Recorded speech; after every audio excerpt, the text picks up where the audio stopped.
Hi, welcome to the next channel. Last night I was having a meet with my client, or rather than a meet, it was a casual discussion.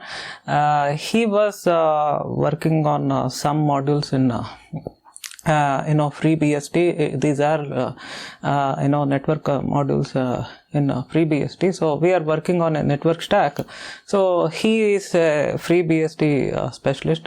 Okay, maybe down the lane I may need to work on similar modules in Linux kernel. So he's a he's an expert in FreeBSD versus, as you know, I may need to work on these modules in Linux kernel, and we are discussing where we can place them. And since he's vaguely understands the Linux kernel, I was explaining where it can be placed and things like that, and which is when we are discussing about the various Linux kernel modules which you can insert in runtime as a module versus you can have any line of code. I mean, you can have any sort of module or a bunch of code. It can exist as a part of kernel itself. So this is also sometimes I vaguely remember a couple of years back, one of my students asked me about kernel modules, and I was explaining him, not necessary you need to put any kernel code always as a module. Sometimes you can just attach it as a part of main flow of the kernel. It depends on how it needs and how you put the things. So I thought let me give a short brief so that it may help you even to understand the big picture of kernel modules. I mean, putting any kernel code as a module versus not a module. Okay, see, if you see before that, if you are not aware, FreeBSD is a different operating system altogether. Although it is open source, it is not Linux at all, so it's a complete different operating system. If you see, time to time I have done various samples which may include kernel modules. I can show some examples. I can show something like like my proc file system video series. Yes, kernel programming. You should able to find the proc file system. You can search proc.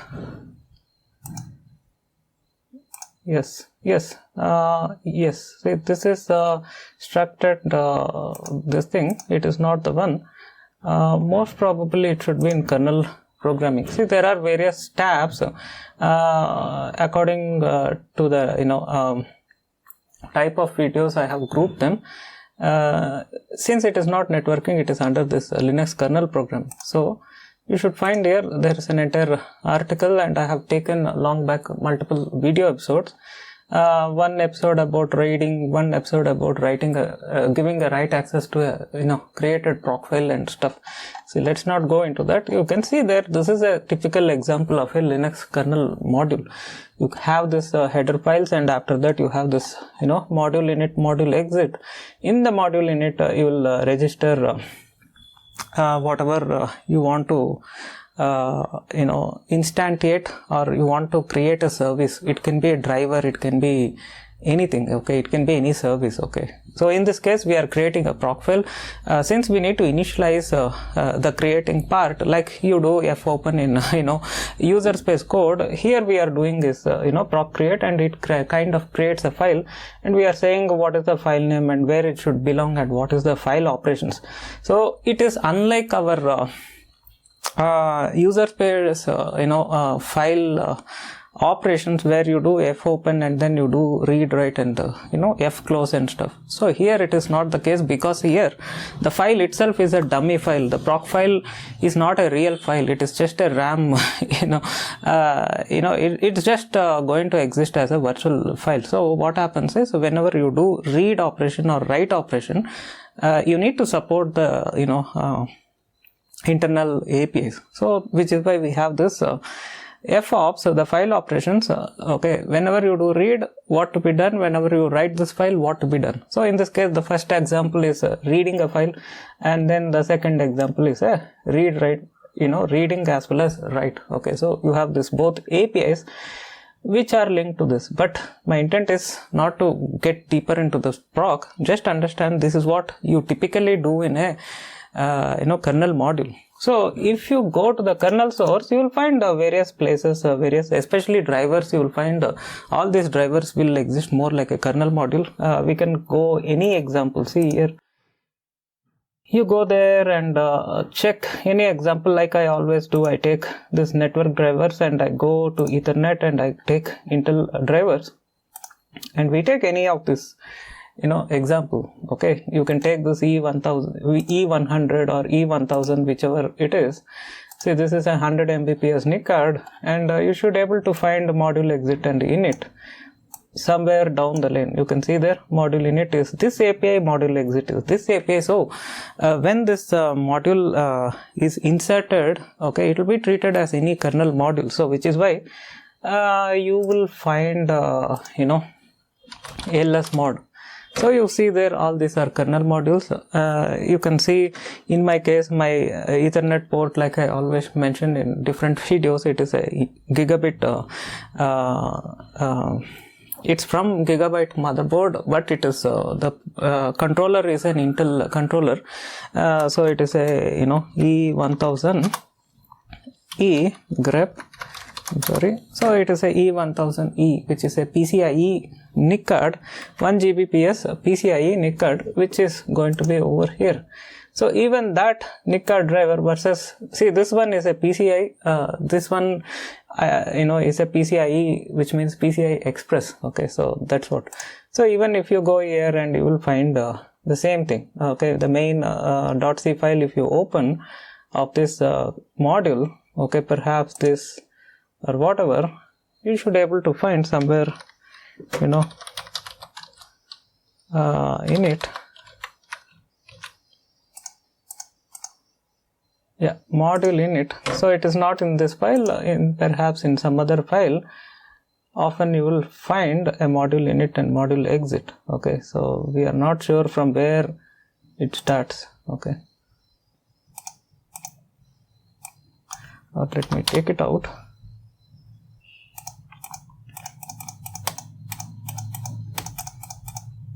Or if you can get the entire source code, you can do a grep inside that folder. Okay, so somewhere you should find typically the module init and module exit. Okay, we can do some other way. We can even go to this tunas mount 2. This is my code, which is Toffee code, and this has the main things in the Linux kernel. So you can go here, drivers and net, Ethernet and Intel, and CDE 1000E grep module init. Perhaps we should able to locate. See, it is inside net device or netdev.c. So it is not this file, it is instead, okay, this file. So you can go here and we can scroll all the way down. Usually they mention it down, and also they add this module owner author metadata. Okay, so you can see there module exit and module init. Sometimes you can copy this line. I mean, instead of putting this line under this API, you can also put somewhere in the below. So either way, it is going to exist as a kernel module, and in this case, it is existing as a kernel module. So on demand or whatever, you can insert it and it becomes a part of the code. So either way, let it be as a kernel module, or if it is not as a part of kernel module, still what happens is it is working in the same address space, which means if you do any goof up here, any sort of pointer violations or anything, it is going to crash the entire kernel. So it is going to exist in the same kernel address space. So it is not going to be in some other address space. So it is not something like your C code which you write it in user space, like you do main and then after including header files you do main and then you start writing your code. And if you do any pointer violations or anything address violations, what happens is you are going to get segmentation fault and all. But it is only limited to that process. Okay, when you compile and run, it is actually a process. So it is only limited to that user space process which is running in a virtualized memory. Rather than using the term like virtual memory, I like to use the term like virtualized memory, because it's just a memory and kernel is giving a virtual memory to every process. So here the kernel module, although being a part of this, what happens is it is no longer going to get any different address space. It is going to belong to the same address space. So what happens is, if the module, you do any goof ups, you do any pointer stuff, what happens is it is going to crash the entire kernel, because it is in the same address space. And same way, if you declare any public variables and global variables, if you declare any global variables, it is going to get access elsewhere. Okay, you can do the same. So this is what happens. And same way, if there is any global variables elsewhere, you can access in this module also, the moment you do an include of that respective header file where you do the extend of that global variable. So this is what it is. But in my code, what I do is, typically I'm not a huge fan of writing kernel modules. In my code, I don't do generally that way. So if you go to this net folder, you should find my Toffee code, and if you access, if anyone have seen my old Traffisqueezer code, instead of Toffee, it will be mentioned as Traffisqueezer, because it's the same. Earlier it was Traffisqueezer registered in SourceForge and all, and later I have discontinued and I forked and then started calling it as Toffee, which is a part of the Toffee project, and including the Linux channel, I consider itself is a part of the Toffee project, and as well my TrueBench and other stuff.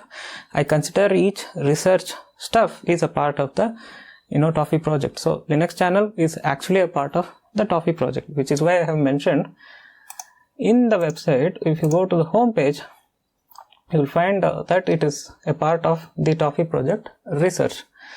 So we go back, and what we do is, if you explore the code, you should find all these files, and typically they are not any kernel modules. I don't have any module init and exit.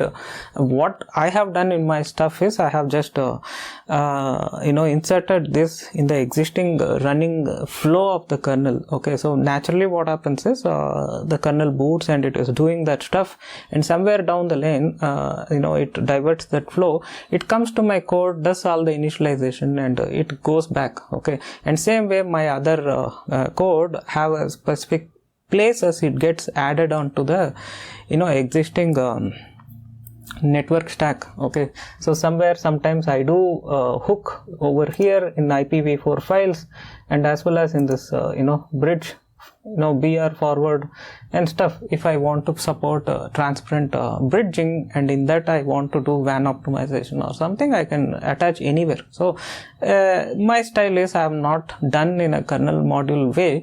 I can do that way also if I want. Earlier, in fact, I have done that way. The beta version or pre-beta version of Traffisqueezer, the first time when I started, I have done it more like a kernel module, and apart from kernel module, I have that other code which is a part of the running context of the other network stack. So in this case, I have completely avoided. Okay, see, I don't want to get much in depth about how you can write without a kernel module, and also that itself will take a long time, and I do have sometimes I do discuss in my sessions, but I don't want to kind of get that stuff in a short video like this. What I'm saying is, you can write sometimes if it is feasible.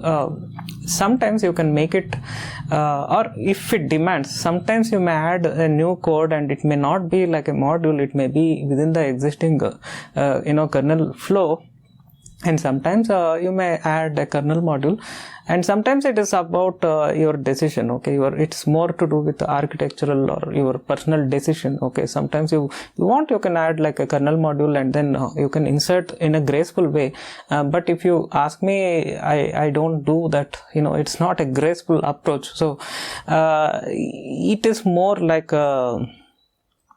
it's more like a how I can call, it's more like a brute force, or I don't know what to call. So for me, it is not that approach. In a way, what I mean to say is, it is not a graceful way I have added my flow of code. Okay, so in some cases, if you do some coding practice like me, this is where it violates the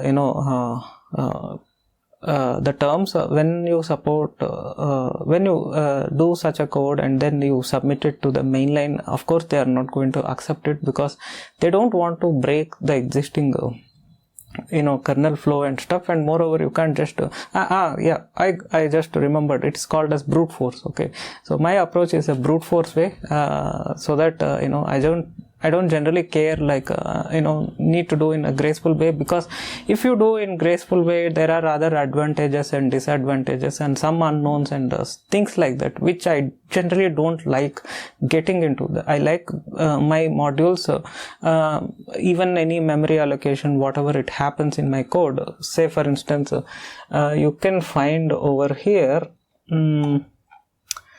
you can find several mallocs over here. See, you can see there KZ malloc, and it's a huge memory allocation, and then I have followed by which I have several other mallocs.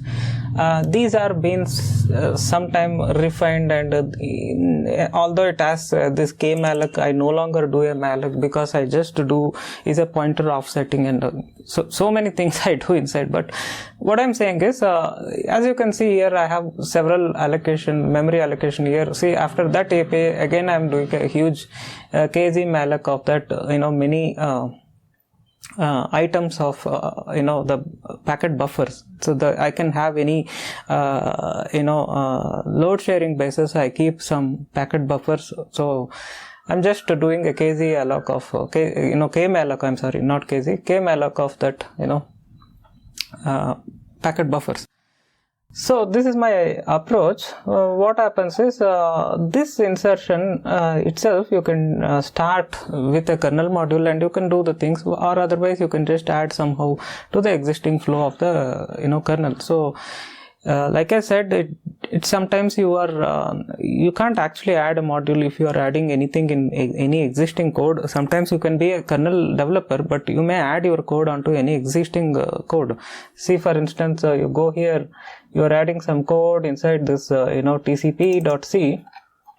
okay, it is lacking some option, and then you are adding something, or you are fixing a bug, or you are adding a new feature and stuff like that. You may add a new API, or you may edit the existing API and add your stuff inside that API. It can be anything. So in that case, most probably you may not needed to add any kernel modules, because the module itself is like this. See, for instance, this is a USB thumb drive.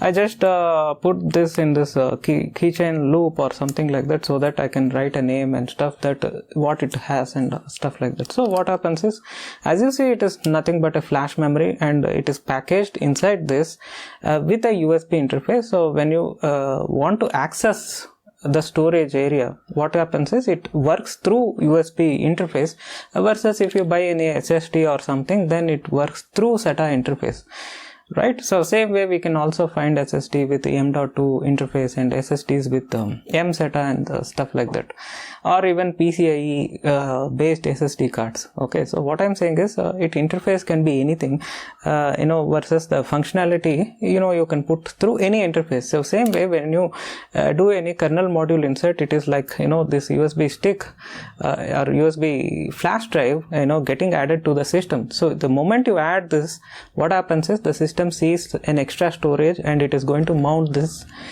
storage area. Okay, it is going to completely abstract the USB specs and everything to the end user, so that you feel like it is like any other hard drive connected to your regular system. Okay, it will have some physical characteristics. Perhaps this may be slower and not so reliable compared to regular hard drive and stuff like that, but other than that, if you see a lay user terms, what happens is it is going to get mounted as a D drive or something in Windows, versus in Linux it will be mounted in whichever folder you want. Same way, what happens is, in the kernel modules, or in the kernel development, you can add them like modules. So when you add them in modules in runtime, it will get added to the running kernel, just like you insert this USB stick on a hot system, okay, which is pre-booted, and it is already working.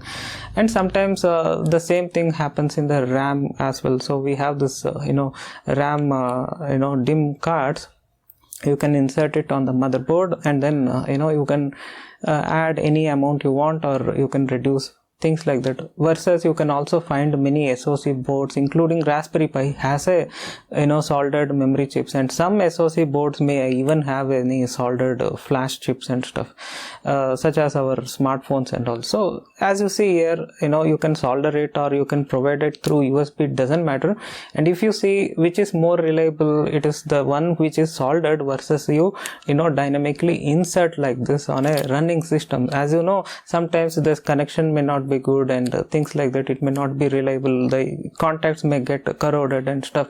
So which is why if you ask about me, I do sometimes do this way, where I add the kernel modules not as a module, even any individual features, somehow I try to piggyback and just add it into the existing flow, so that I don't need to initialize my module in some other ways, like you initialize a kernel module. So if you don't do that, what happens is, once the system is booted, you need to each time do an insmod and stuff, so that it can be added to your system. And if you have any user space components, depends on this kernel modules, it can be anything, it can be even character drivers, or it can be just anything, it can be any, not character, it can be any drivers and stuff, or any special services. If in case the module is not inserted, then user space components is going to fail. Okay, so which is why, what my design principle is, I try to avoid putting them into modules, rather than like I said, rather than giving a flash storage like this, I kind of try to solder it on the motherboard and provide it as a reliable storage option. Of course, it's not a good idea, but I do believe in such design philosophy. So this is what. So we can discuss so much when it comes to kernel modules and versus not via modules. And apart from that, you have various things like tasklets and stuff like that. Again, any of such things, if it is a part of existing code, because this is very much useful for beginners who do the kernel programming, because each time they read anywhere, they read that how you can add a kernel module and stuff. They just don't understand that there is a lot of kernel code which has its own flow. As a kernel developer, it is not always you add modules, you may actually add new features onto the existing code, and you don't need to write any kernel modules to be a kernel programmer. So that's what is my point is. So if you ask, the entire new features what I add through my code itself is not done through module. So you can see there, I can show my source. I can show my source. You can go here, toffee,